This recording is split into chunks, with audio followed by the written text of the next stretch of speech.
I'm Em. You're listening to Verbal Diorama. We've had this conversation before. 2 fingers behind your back. I've had the visions. I've seen the Omega. In a world overflowing with movies, we need a hero. Someone to separate the bad from the good. Sounds like a job. Verbal dioramas. Watches all the movies from comedy to drama. From the top roll sound. And don't forget the action. She'll watch until the end and then she'll give you her reaction. Movies you know, movies you don't. Prequels, sequels, remakes, and trivia and outtakes. Movies you know, movies you don't.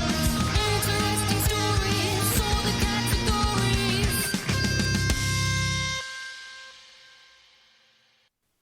Hi everyone, I'm Em. You're listening to Verbal Diorama.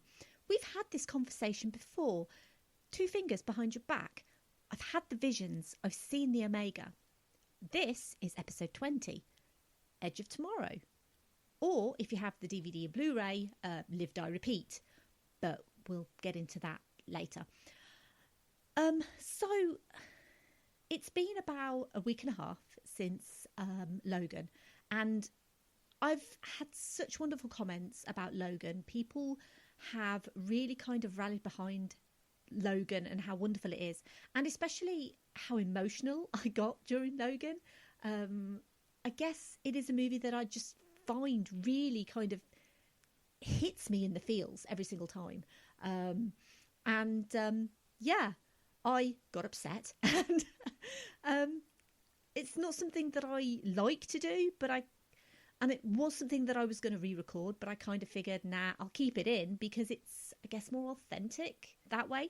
Moving on to a little bit of news. Now, I don't usually shout out podcast reviewers, even though I should, because anyone who takes the time to rate and review is an absolute superstar, and I, as I mentioned, always very much appreciate it. However, I have to mention specifically the reviewer Lord Gorak, who wrote a 5-star review for Verbal Diorama, and it's sheer hilarity. Whoever you are, Lord Gorak, I salute you. And I'm sorry you got attacked by a Sugar Babes CD, but I really need to know specifically which iteration of the Sugar Babes it was. For anyone who's not from Great Britain or doesn't know the Sugar Babes, they are a early 2000s girl band who've basically gone through like several lineups. So much so that the original members of the Sugar Babes were basically not at the end of the Sugar Babes. So it is really important that we know specifically which Sugar Babes he's referring to. So Lord Gorak, I want you to let me know specifically which Sugar Babes. It's important. If you haven't, go get yourself a copy of the latest issue of Film Stories magazine. It's issue 10 because I'm in it. And if you have it, you know which podcast I featured, but I'm not going to tell you here because you should support independent magazines as much as you support independent podcasting. And all I'll say is they know who they are, and I know they were incredibly chuffed to be featured. So please support Film Stories. And also, I recently found out that I'm number 18 in the UK Apple podcast chart for film history podcasts. And I'm not going to dwell on it or get all super emotional about it because, trust me, right now, the waterwalks are pretty much constantly available. But it's just to say that I know those charts fluctuate, and next week I'll probably be back down to like 153 or something. But I'm so grateful that I'm number 18. Never expected to be anything, and if you saw me or knew me a couple of years ago, you'd wonder if I was the same person, because doing Verbal Diorama has changed my life. It's brought me so much joy, and it's given me opportunities I never honestly thought possible. And if you're listening to this, which you are because you're listening, thank you. I'm Em. You're listening to Verbal Diorama. We've had this conversation before. There are 2 fingers behind your back. I've had the visions. I've seen the Omega. So maybe we should talk about Edge of Tomorrow?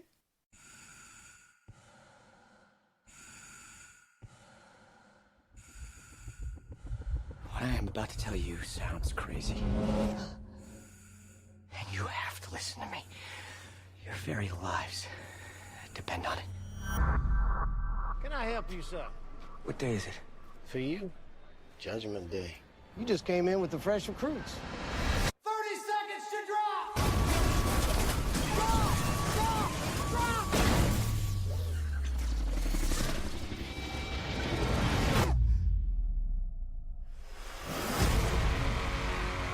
It's a new day, people. Destiny calls. Haven't you ever been one of these before? Maybe.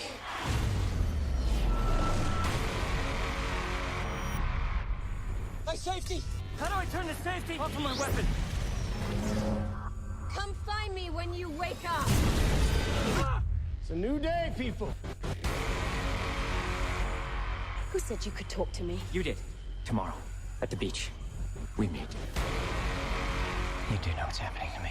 We are fighting an organism. They have the power to reset the day, and now so do you. It's a new day, people. How do I control it? You have to die. Every day. I'm not even trained for combat.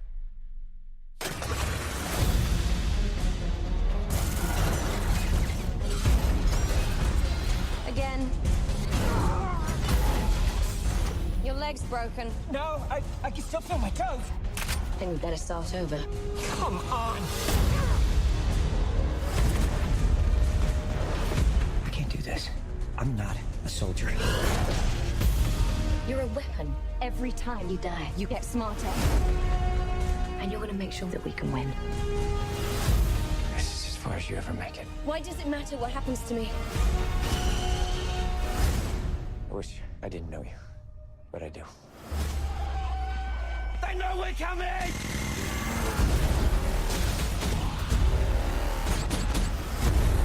They were waiting for us. It's because we've been here before. Where's your helmet? I'm not even wearing one.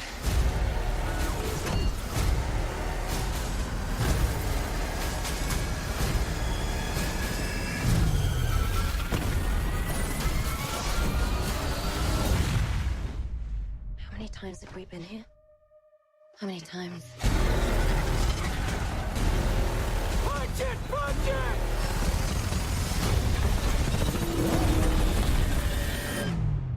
For me, it's been an eternity. Hey, Sarge, the new guy.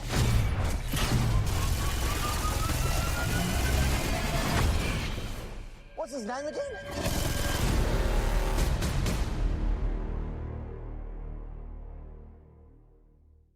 In 2020, an alien force known as the Mimics have invaded Earth. Humanity has fought the Mimics for 5 years. When the planetary war reaches a seeming standstill, the military raises a massive force for an all-out assault meant to drive the Mimics back for good. Major William Cage, an American PR officer, is roped into joining the first wave. The military strike fails in spectacular fashion, but Cage does manage to kill a strange Mimic during the assault. The blood that spews from the dying Mimic dissolves Cage's body. He dies on the beach where the strike began and awakens the day before the strike. Cage is now trapped in a Groundhog Day loop of continuously repeating events. His only way out is with the help of Rita Vrataski, a war hero who helped the military achieve a massive victory over the Mimics. Cage and Vrataski work together across numerous cycles of live, die, repeat, to improve Cage's abilities as a soldier and figure out how his predicament can ultimately push back the invaders for good. Right, cast and characters of Edge of Tomorrow. We have Tom Cruise as Major William Cage, Emily Blunt as Sergeant Rita Vrataski, Bill Paxton as Master Sergeant Farrell, and Brendan Gleeson as General Brigham. It was directed by Doug Liman, who also did Swingers. He also did the cinematography for that movie as well. He did The Bourne Identity and one of my absolute favourites, Mr. and Mrs. Smith. It was written by Christopher McQuarrie, Jez Butterworth and John Henry Butterworth, and it's loosely based on the light novel All You Need Is Kill by Hiroshi Sakurazaka and the manga by Ryosuke Takeuchi. There are differences between the originals and this movie, mostly the ending, but we can go into that in a bit. The score was by Christoph Beck. who also did the music for the first few seasons of Buffy the Vampire Slayer, which, as you know, one of my absolute favourite TV shows of all time. And put a pin in Buffy, because we're going to come back to that. Okay, in brief production history, I always say brief, but it's never brief. Nothing's ever brief with me. But, okay, production history. So, in 2009, Viz Media published the novel of All You Need Is Kill in America. The same year, 3 Arts Entertainment purchased the rights to create a screenplay based on the light novel in conjunction with Viz Productions. And instead of pitching to major studios, the company developed what's called a spec script, which is essentially a non-commissioned screenplay which is based on story rather than technical direction. It was at this point that Erwin Stoff, producer at 3 Arts, approached Dante Harper, who wrote the complex initial first spec script of the novel, which Warner Brothers then bought for $3 million in April 2010. At that point, the largest spec sale of the year. You'll notice that I didn't mention Dante Harper in the written by section, and that's because he was never credited for any of the work he did on Edge of Tomorrow. This was despite his script being listed in the 2010 edition of The Blacklist, which is Hollywood's most liked unproduced screenplays of the year.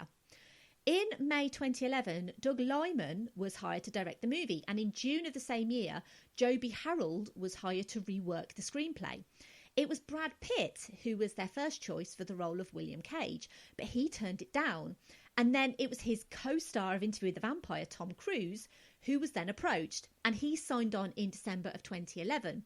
Emily Blunt entered negotiations the following April. 6 months before filming was due to start, Doug Liman threw out 2/3 of Harper's original script and brought in brothers John Henry and Jez Butterworth to rewrite it. Simon Kinberg then replaced the brothers for more rewrites. And then 8 weeks before filming started, Christopher McQuarrie, who directed Tom Cruise in Jack Reacher, replaced Kinberg. And it was McQuarrie who insisted on more of the movie's trademark humour and also the divisive ending, which we'll come to in a bit, probably at the end, because that's where endings need to be. The movie was filmed in the UK at Leavesden Studios in Hertfordshire, and the epic battle sequences, which were supposed to be reminiscent of the Normandy landings and the Battle of Dunkirk, were shot at Saunton Sands in Devon. Tom Cruise's opening scenes were filmed in Doug Liman's editing suite, where the actor did his own hair and makeup. Trafalgar Square in London was closed for 1 day for filming there. So day 1 of filming was on the 1st of October 2012, and on the 2nd of October, Doug Liman wanted everything from the day before reshot, because it turned out he was a bit of a perfectionist. The beach shoot took almost 3 months to complete and was originally only scheduled for 2 weeks. And to evoke a World War II footage feel, they used 35mm film instead of digital cameras. In addition, anyone who's been to the UK knows the weather here is interesting and can change day by day. The movie, being set over only 1 day, had to have identical looking weather in scenes, which meant the 7-day-a-week filming schedule overran by 20 days to accommodate the changeable weather. I'm going to get my feelings out of the way now early, because I love this movie. I love Emily Blunt. I think she's awesome. I'm going to talk about her actually quite a lot, but why I love her so much, because Rita is the centre point of why this movie works. She plays this highly decorated and respected soldier with ease and confidence. She knows better than everyone else because she's had to live with this power and lose it, as well as live with the death of loved ones. She becomes the propaganda poster girl for the war effort, but isn't just the full metal bitch. She's nuanced and complex, but she also has this PR image to maintain. She can't show emotion or weakness because the resistance and the soldiers that she helped recruit depend on her for strength and guidance. Soldiers just like Cage. Rita is fully prepared to die for her country. So when Cage sees the legendary Angel of Verdun die on the battlefield, he instantly realises that if she can die, then what hope does he have? So when he gets the power she once had, she sees an opportunity to win the war, and she uses his knowledge to train him. He becomes better because of her. he works to get to her level. Rita inspires him in the same way she's inspired thousands of sign-ups to the war effort.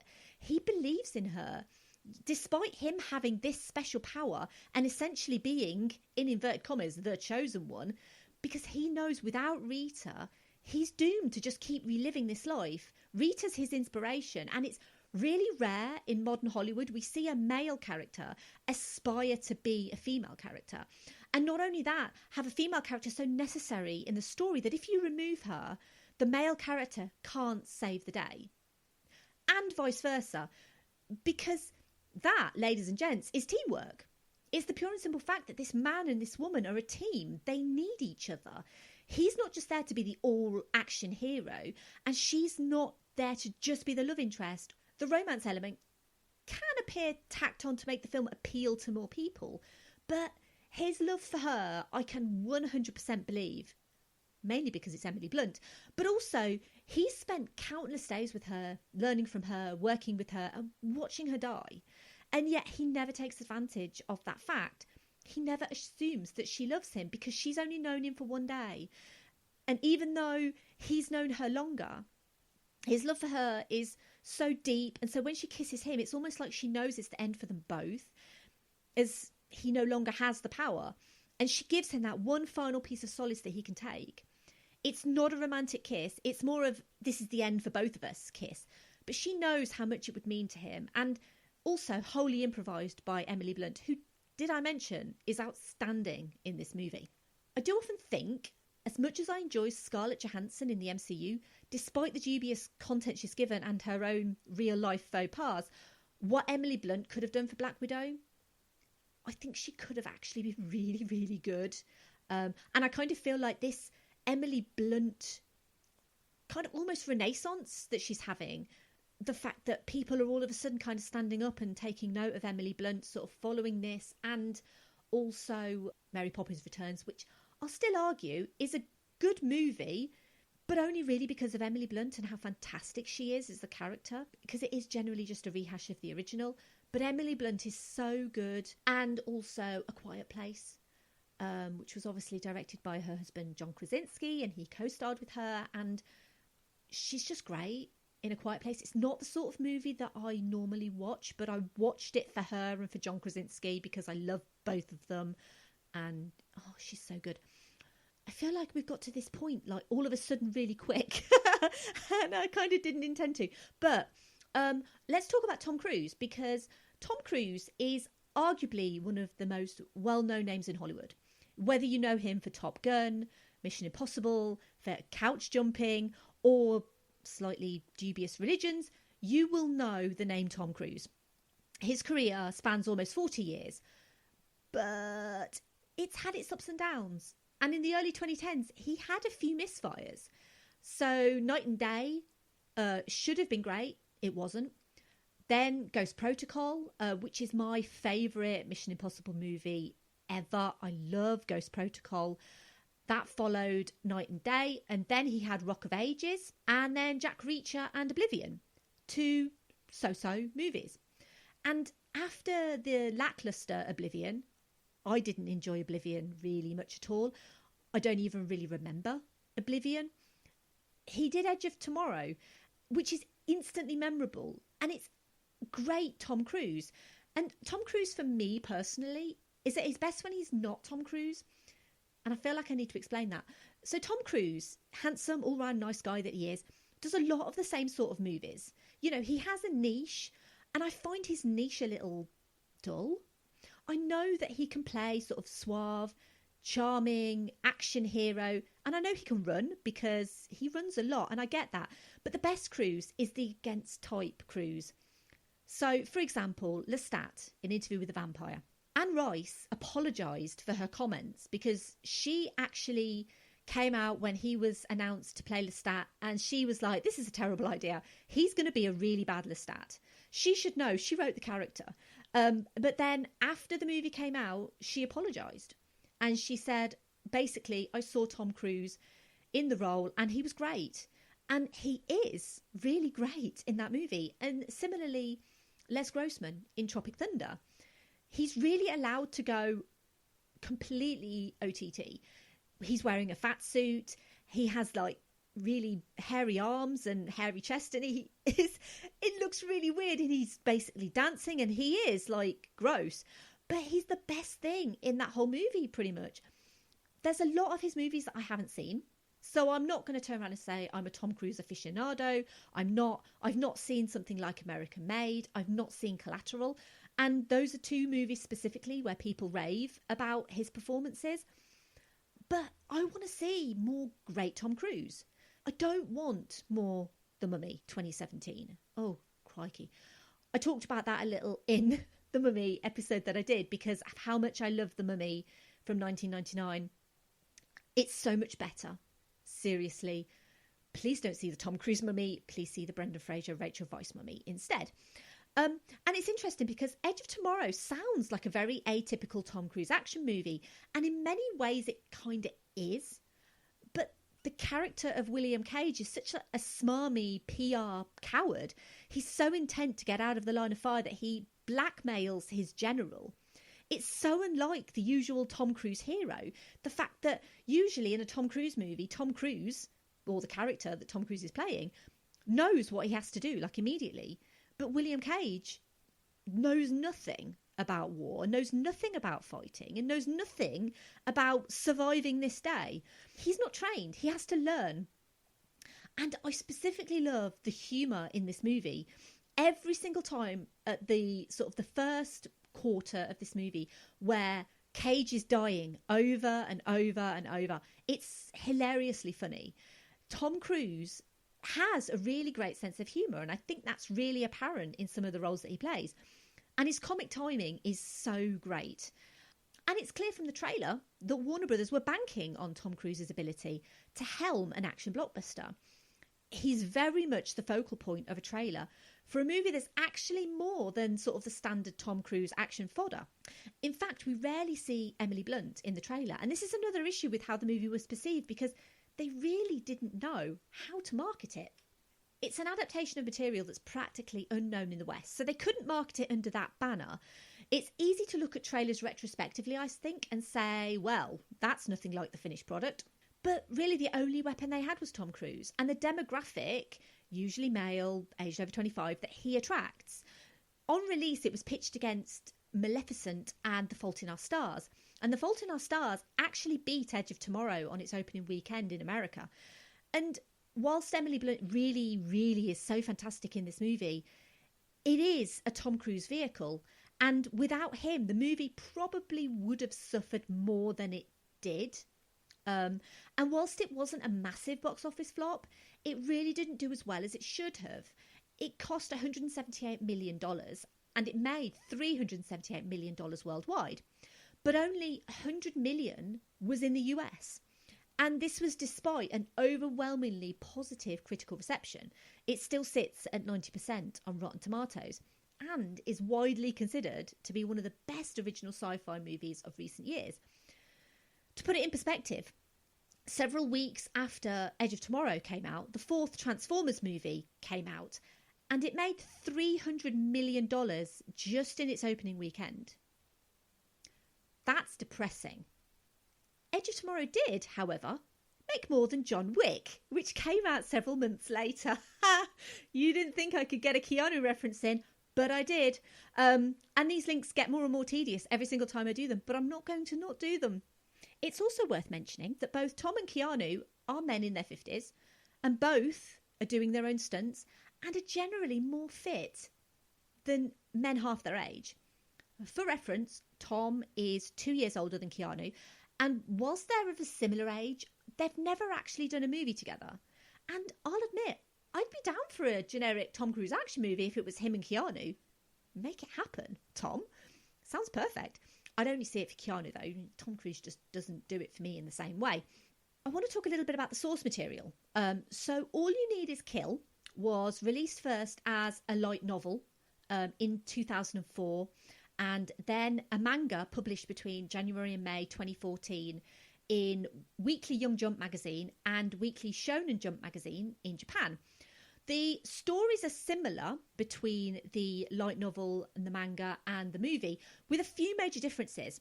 So, firstly, the name and the ethnicity of the main character, Keiji Korea, to William Cage. And obviously, Keiji. In the manga, the character of Keiji actually gets the nickname Killer Cage, which sounds quite similar to William Cage. So they've obviously tried to keep it in line. So the other difference is Keiji signs up for duty with the UDF in the manga, whereas William Cage is a coward. He's essentially forced into service. The age and nationality of Rita. So Rita is originally an American teenager. So I don't think her age is ever specifically mentioned, but it's basically around the age of maybe 19, 20, 21. And she's American. And obviously Emily Blunt is British and slightly older than that sort of age range. And Rita, incidentally, also dies in the source material. She dies at the end of the manga, whereas obviously in the movie, she is there again, and we're going to talk about that later. The setting is originally Japan in the manga, because obviously the manga came out in Japan. And this time it's Western Europe, so specifically the beaches of Normandy and Heathrow Airport. The design of the mimics themselves in the novel are described as giant bloated frogs with 4 legs, a tail and a hard endoskeleton. And I still struggle to picture it.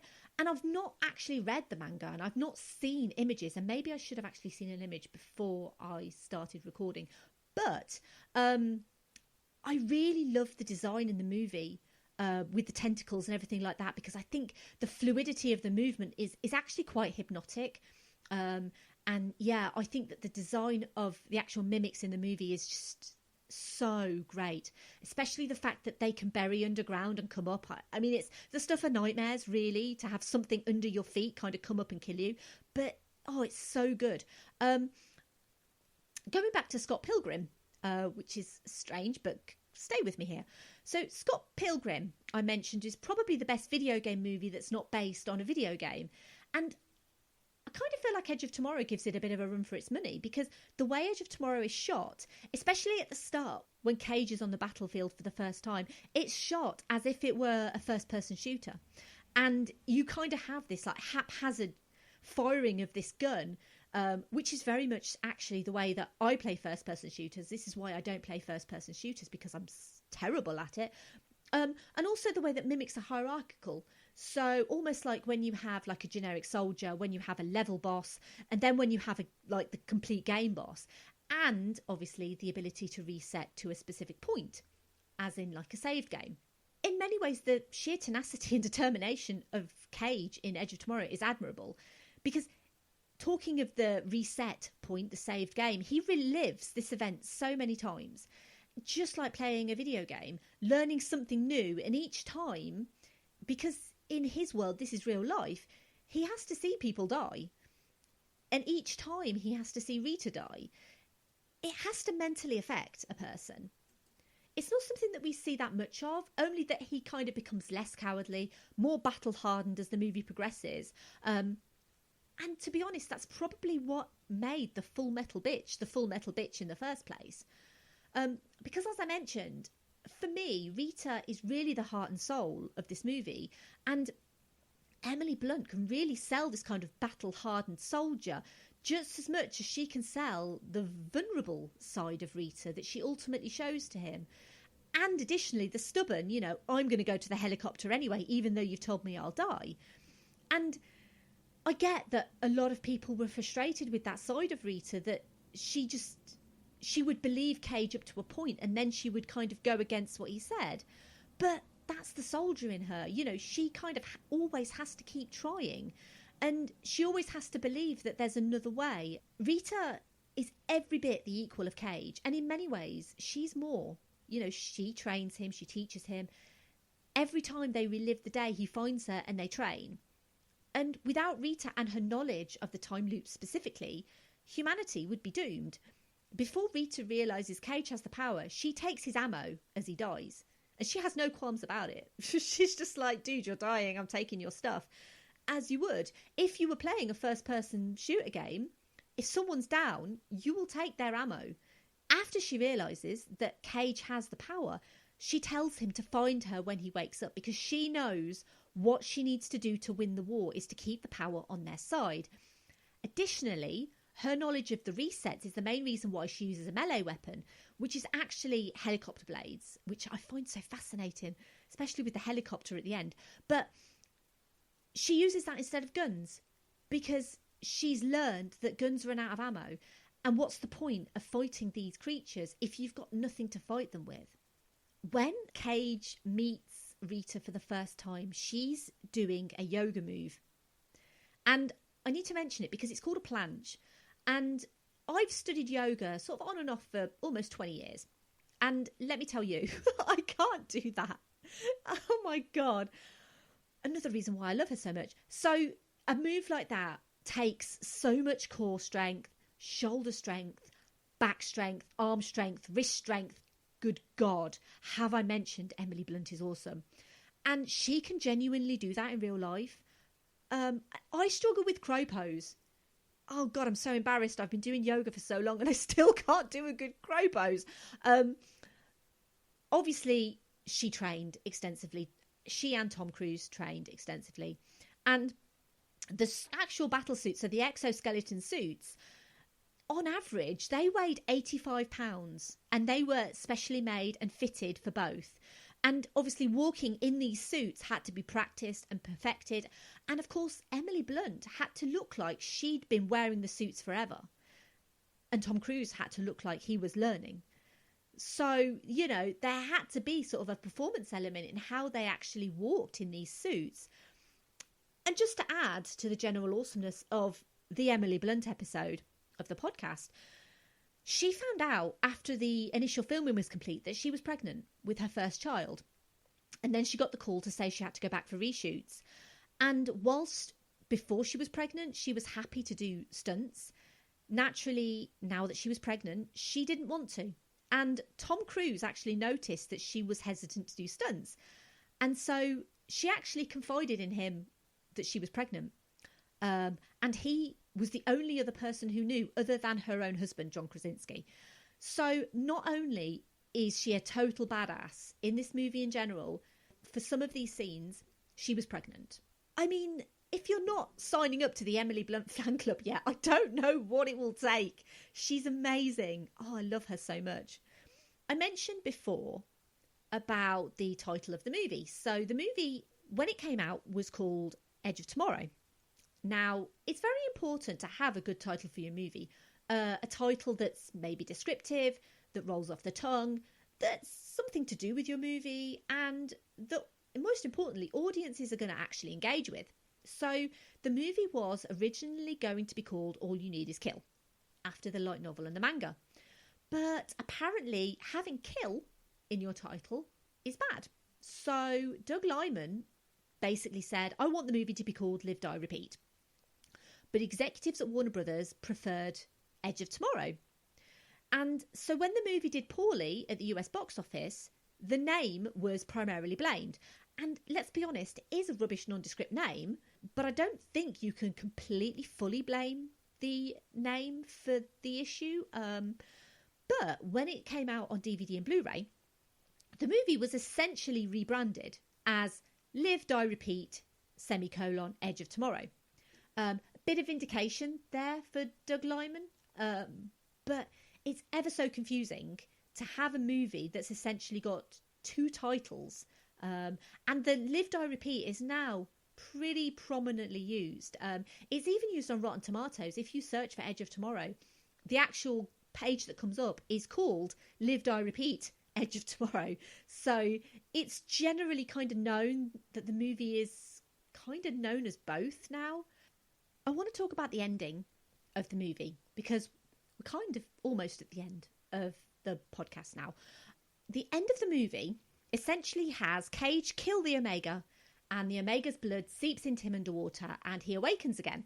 This time on the helicopter before he's even met with the general. The mimics are defeated and he gets to meet Rita, who's as brash as ever. He grins, and then we get Love Me Again by John Newman, which is a very strange choice for the end credits for this movie. But anyway, so the official line from Doug Liman was, after all of that, they wanted an ending that was ambiguous, but that satisfied the audience and was an actual ending. But I think it's safe to say that fans of the movie are divided on whether or not it works with the rest of the movie tonally and the logic of it. So to address that, firstly, it's sci-fi, so I'd argue it works on its own logic because that's the point of sci-fi. But even taking that out, with the original ending of the novel and manga being Rita's death, there's no way that would have worked for a Hollywood ending. I believe he reached the point where he was in love with her, because why would you not love Emily freaking Blunt? And seeing her die over and over and over. And you kind of reach a point where, you know, Christ, that man deserves a happy ending. The way I understand the ending, specifically Cage's return to the helicopter rather than the previous reset point, is we're talking about a different timeline. So the first time he was infected, for lack of a better description, was with the Alpha's blood. So that reset him to the specific point of the Alpha's reset point, which was at Heathrow. So the Alpha is on a separate timeline to the Omega, who controls the ability to reset time at all. So when Cage is infected by the Omega's blood, it's then a new timeline within the Omega's de facto reset point, which is before the Alpha's. And this is why he wakes up at a different point in the day. And the reason there are no mimics in this timeline is, well, the Omega controls the timeline, and the Omega no longer exists in any timeline, so the mimics are all dead. And I think, like most sci-fi, you kind of take from it what you can or what you want to. And that's my interpretation of a very open-ended story. And I've got workings out. Genuinely. I've got a little diagram that I use to actually try and figure it out in my own head. And if you want to see my diagram, ask me on Twitter. I'll send you it. It's very simple. It's basically just 3 circles, essentially each working as clocks. And so you have the outer circle, which is the Omega, and that is on one time, and then the Alpha circle in the middle, and then Cage. And so basically Cage takes on whichever timeline that he's essentially working with at that particular point. And it makes sense in my head. It took me a while to actually understand it myself, but now I kind of think I've got it. It kind of makes sense to me. Sequel.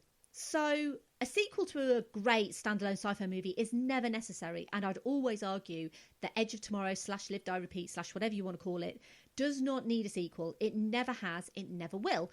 But a sequel titled Live, Die, Repeat and Repeat has been announced, and Cruise and Blunt are set to reprise their roles in a sequel that's also a prequel, which is Doug Liman's words, not mine. But since both Tom Cruise and Emily Blunt are exceptionally busy and unavailable, the project is on hold until their diaries can be aligned. However, it should totally be called Edge of Yesterday. Just a suggestion, that's a Verbal Diorama trademark. If it's called Edge of Yesterday, that's down to me. I always like to get social media thoughts, and I got quite a few for Edge of Tomorrow because people love Edge of Tomorrow, and quite rightly, because it's fantastic. So over on Twitter, Andy at Geek Salad Radio just simply said, from the director of Swingers. That's all caps with 1, 2, 3, 4, 5 exclamation marks. I have seen Swingers. Swingers was one of those movies that I was basically led to believe was probably one of the greatest films of all time. And I didn't enjoy Swingers. So I guess I'm a terrible person. But I just didn't enjoy it. I didn't think it was all that great. Sorry. But yeah, same guy who did Swingers. At Cap Understands. Movie was much better than I anticipated. Great concept, hampered by a less than stellar ending which had too much resolution. All round great performances from both Tom Cruise and Emily Blunt as well. At Robin Hood Pod said, this took me completely by surprise. I went in with very low expectations, absolutely loved this film. I've loved Emily Blunt in everything she's done, and I loved seeing her as a total badass in this. One of the better Tom Cruise roles too, more character than usual. At Nerds with Friend said, great sci-fi flick. The only downside were the squiggly aliens. Just felt like a lazy design. As I've said, I love the designs of the mimics. I think they're beautiful. I think they're strangely beautiful. A bit like when petrol is in water and it's kind of got that really weird coloured sheen and it's like strangely beautiful. That's it. That's what I want to use to compare to mimics. Petrol in water. Please don't put petrol in water. It's really bad. At Cooking with Grief said, really enjoyed it. Emily Blunt and Tom Cruise were great. And a bit of Bill Paxton never goes amiss either. And shame for me for not mentioning Bill Paxton. Obviously, Bill Paxton passed away a couple of years ago and he's a bit of a legend. Obviously, Twister, Aliens, Titanic. I mean, what a guy. Yeah, and sorely missed. So, yeah, Bill Paxton is really great. He's not in it all that much, but what we see is really great. At Dream of Dragons said, not going to lie, I only watched it for Emily Blunt being an absolute badass in a futuristic post-apocalyptic world.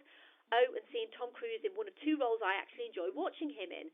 It's satisfying seeing Cruise get his ass kicked over and over till he learns. It's a really clever, if a little cliche sci-fi film. It's a lot of fun and best parts are the invasion and training parts.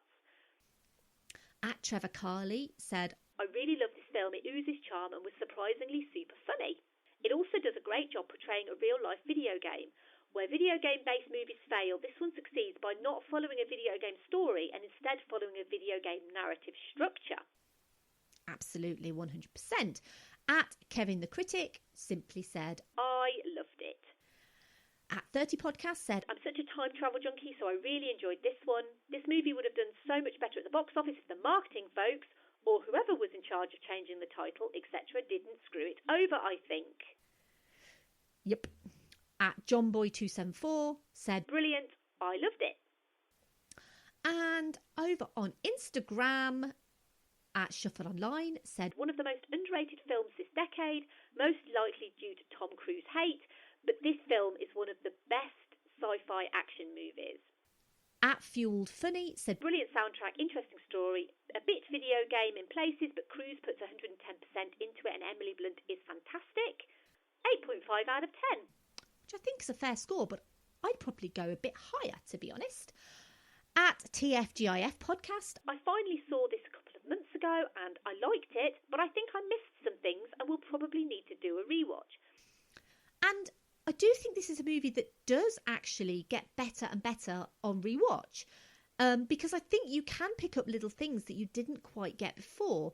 Narratively, it is fairly simple in a sense that he's just kind of repeating time over and over again. And I think it's one of those where if you read too much into it, it's kind of unnecessary. But I think it definitely does better on rewatch. I've seen this movie about maybe 6 or 7 times, and each time I love it more and more. So definitely do a rewatch. At Movies at the Mat said, it's the comedic moments that had it stand out for me and separate it from other sci-fi action movies. They really play and have fun with the idea of dying not being permanent, so that when Cruise's character loses the ability to loop back, it then ups the intensity of the final battle. This movie also made me realise I will gladly watch Emily Blunt in anything. And finally, at Vegemorph said, a very fun and rather underrated sci-fi action film. Tom Cruise and Emily Blunt have great chemistry. Absolutely love her as Vrataski, and it'll be fun to see where they take these characters in the sequel. I also love the old World War II sort of visuals that the cinematography provokes and adds to the war atmosphere. While the story does have echoes of Groundhog Day, it does things in a uniquely fresh and sometimes funny way that keeps you engaged, while also having some great subtle character development for the Cruise character. Some of the logic of the day repeating might be distracting if you think about it too much, but everything else is so well done, it's easy to overlook. Also, R.I.P. Bill Paxton. You, American? No, sir, I am from Kentucky. Right. I think we've come to the end. And as always, there's so much that I didn't mention. I didn't mention the cinematography. I didn't mention the visual effects. Oh my God, there's so much that I didn't mention.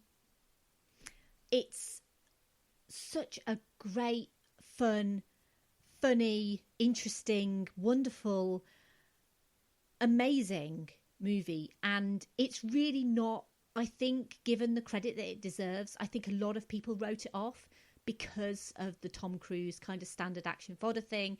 It's so much more than a Tom Cruise movie. It's an Emily Blunt movie, and you should see it for her if you haven't. And if you haven't, why are you listening?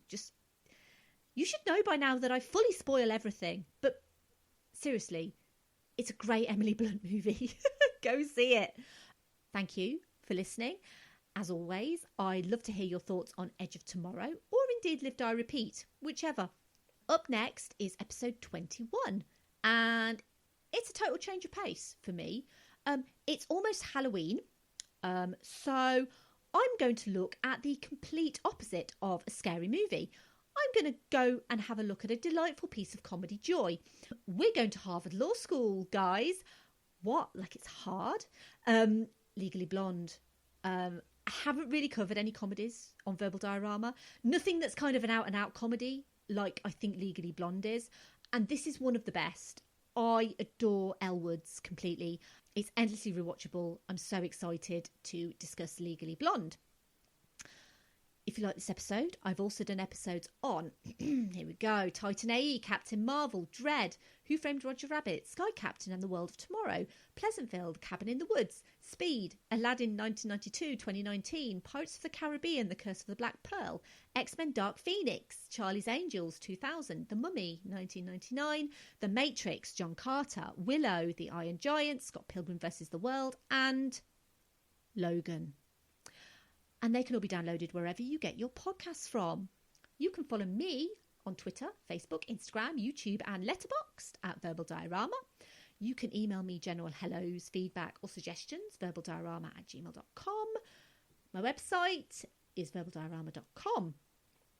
If you like what I do and you want to leave me a great review, just like Lord Gurak, the absolute legend, you can do so on Apple Podcasts, and I'd really appreciate it. And I have a column over at Film Stories magazine, which is an independent British movie magazine. Obviously, I'd love it if you could support it and the wonderful people who work on it by popping over to filmstories.co.uk/magazine. There's a link there where you can purchase one-off copies of the back catalogue, or you can subscribe. That's it for me. I'm Em. You're listening to Verbal Diorama. We've had this conversation before. You have two fingers behind your back. I've had the visions. I've seen the Omega, and I'm getting a really weird sense of deja vu. Bye. Movies you know.